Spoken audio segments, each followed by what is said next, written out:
이것 때문에 또 법 바뀌면 그땐 진짜 국토부가 아니라 현토부 내는 거죠. 근데 그렇게 될 가능성이 너무한데요.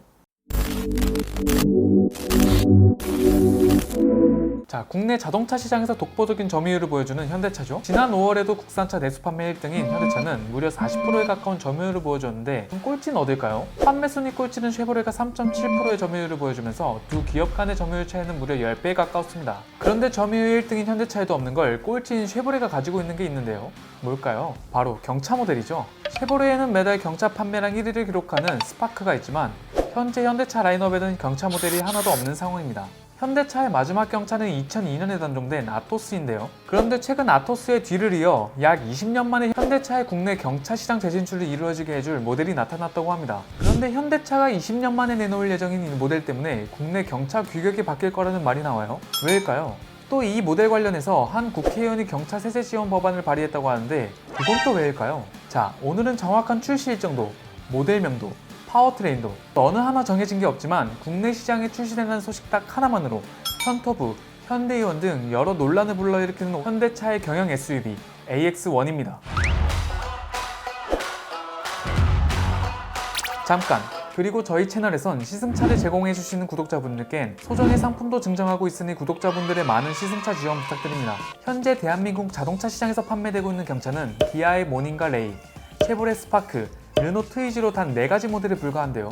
29개나 되는 모델을 판매하고 있는 현대차에는 경차가 하나도 없었죠. 그런데 현대차가 이번에 경영 SUV 모델인 AX1을 올 연말 국내 시장에 공개할 계획을 세우면서 현대차는 AX1, 베뉴, 코나, 투싼, 산타페, 팰리세이드 라인업으로 더욱더 촘촘한 SUV 구성을 갖출 것으로 보입니다. 현대차가 베뉴를 출시할 때만 해도 얘가 현대차 SUV 중 가장 만내겠구나 싶었는데 막내로 귀여움받은 지 2년밖에 안 된 베뉴가 그 타이틀을 AX1에게 물려주게 생긴 겁니다. 그런데 베뉴보다 더 AX1의 등장이 반갑지 않은 차가 있죠? 스파크. 그나마 스파크로 간신히 숨 넘어갈 고비를 넘기고 있는 쉐보레는 AX1이 국내 경차 시장에 등장한다면 가장 큰 타격을 받을 것으로 예상되는데요. 근데 사실 경차는 수익성이 많이 나는 차가 아니라 많이 팔아봤자 직원들 임금 주기도 빠듯하죠. 또한 AX1은 기아의 모닝 이후 4년 만에 출시되는 현대차 그룹의 새로운 경차로 기존 모닝과 레이의 수요층도 출시와 함께 가져올 것으로 전망되고 있습니다. 국내 도로를 주행하는 AX1의 모습을 보면 전체적인 외관 실루엣은 박스형으로 베뉴와 비슷한 모습인데요. 전면부는 전형적으로 현대차 SUV에 적용된 패밀리룩 디자인이 반영돼 보이고요.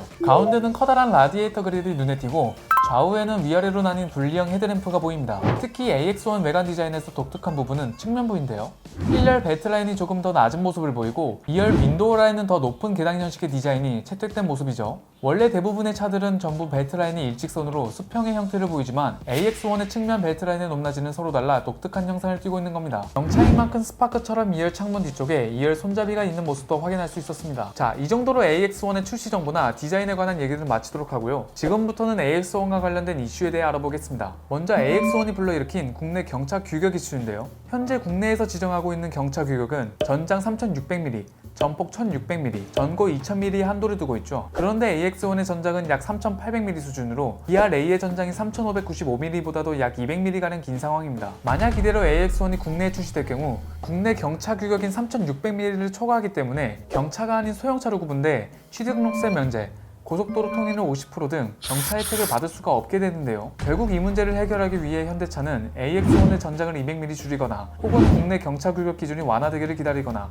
둘 중 하나를 선택해야 합니다. 현대차는 그동안 수출용에서 이런 문제가 발생하면 해당 국가의 규격에 맞춰 차량의 전장을 축소해 판매하는 방식을 선택했죠. 내수 시장에서 판매되는 베뉴의 전장은 4040mm였지만 인도에 판매되는 베뉴는 인도 소형차 규격을 맞추기 위해 3995mm로 축소해 판매한 것처럼 말입니다. 하지만 해외와 달리 국내에선 AX1의 전장을 축소하기보단 국내법이 바뀌기를 기다리는 모습인데요. 이런 분위기에 최근 한 국회의원이 타이밍 좋게 경차 세제 지원 법안을 발의할 계획을 세웠기 때문입니다. 국민의힘 비례대표인 전주혜 의원은 지난 1일 경차 구매 시 세제를 지원하는 내용의 조세특례 제한법 일부 개정 법률안과 지방세 특례 제한법 일부 개정 법률안 발의를 추진하고 있다 밝혔는데요. 경차 유류비 개소세 환급을 2024년 말까지 연장함과 동시에 경차 취득세 감면의 기한을 없애고 한도액을 폐지해 경차 구매를 장려한다는 겁니다. 그렇다면 갑자기 전 의원은 왜 경차 구매를 장려하는 개정안을 발의할 계획을 세운 걸까요? 앞서 전 의원은 광주형 일자리 모델 기업인 광주 글로벌 모터스 공장을 방문해 통해 지역 일자리 창출을 위한 예산과 정책적 지원을 약속했기 때문인데요. 바로 현대차의 경영 SUV AX1이 광주 글로벌모터스에서 생산될 첫 번째 차량이었던 겁니다. 광주 글로벌모터스는 일명 반값 일자리로 광주광역시와 현대차 등이 만든 합작 법인인데요. 현대차로선 높은 근로자들의 임금 대비 수익성이 낮은 경차를 생산하기 위해 평균 연봉의 기준 완성차 업계의 절반 수준인 광주 글로벌모터스의 위탁 생산을 맡겨 생산 비용 경쟁력을 높인다는 계획입니다. 또한 광주 글로벌모터스는 완성차 제조사의 생산 비용 감소뿐만 아니라 정부의 일자리 창출 정책까지 만족시켜주는 정부의 일자리 사업 중 하나였죠. 다시 말해 현대차는 AX1을 경차로 출시하고 싶지만 국내 경차 규격에 맞지 않기 때문에 전장을 줄이던지 혹은 경차 규격 기준이 완화되길 기다리든지 해야 하는 상황에 절묘할 정도로 경차 관련 법 개정안이 발의되었고 AX1을 생산할 예정인 광주 글로벌모터스 역시 정부의 일자리 창출 사업 중 하나이기 때문에 이런 전체적인 분위기로 보아 국내 경차 규격 기준이 곧 바뀔 거라는 의견이 지배적인 겁니다. 이 때문에 네티즌들은 대한민국에서 현대차가 못하는 건 없구나, 이러니 현대차의 나라라는 소리가 나오는 거다, 현토부에 이어 현대이원, 현대민국이다라는 반응을 보였는데요. 물론 이걸 정부가 현대차를 밀어주기 위한 행동이라고만은 볼 수가 없겠죠. 그러나 최근 국내 친환경차 분류 기준이 바뀌면서 가장 큰 이득을 본 게 누굴까요? 현대차 그룹이죠. 산타페 하이브리드와 소렌토 하이브리드가 곧 국내에서 세제 혜택을 받고 출시될 계획인 것을 보면 결국 이젠 경차법마저 건드리나라는 어느 정도의 합리적인 의심이 가능한 겁니다. 물론 소비자로서는 기존에 작아도 너무 작던 경차 기준이 완화돼 AX1 사이즈의 차량이 경차로 분류되어 출시되면야 손해볼 게 전혀 없죠. 기존 경차 규격 한도 내에서 최대한의 실내 공간을 확보하고 연비를 높이느라 단순한 형태를 벗어나지 못했던 기존 경차들과 달리 AX1처럼 경영 SUV는 지상고와 정거를 높인 SUV의 모습을 갖추어 침체된 국내 경차 시장에 활력을 불러 넣어줄 것이라는 기대를 주기 때문입니다. 레이의 경우도 좁은 경차의 실내 공간을 극대화시켰긴 하지만 공간에 아쉬움을 느끼는 소비자들이 많았으니까요. 그동안 국내 소비자들 사이에서 일본 스즈키의 경영 SUV인 진미와 같이 개성 있는 국산 경영 SUV 출시를 요구하는 목소리가 컸던 만큼 AX1이 국내 경차 시장에 안착한다면 이런 소비자들의 갈증을 어느 정도 해소시켜 줄 것으로 보이는데요. 승용차가 티볼리뽕에 안 취하고 진미 같은 걸 만들어서 진작 출시했으면 지금보다 상황이 나았을 것 같은데, 그죠? 하지만 만약 AX1 출시 시기에 맞춰 국내 경차 관련법마저 개정된다면 네티즌들의 합리적 의심은 더 이상 의심이 아닌 확신으로 바뀌게 되겠죠. 앞으로 AX1의 기추가 어떻게 될지 구독자 여러분들도 한번 잘 지켜봐 주시길 바랍니다. 오늘의 인사이트는 여기까지입니다. 오토포스트 인사이트였습니다. 도로를 달리던 승용차에 할 비하면 때마다 심한 유족은 급발진을 주장했습니다.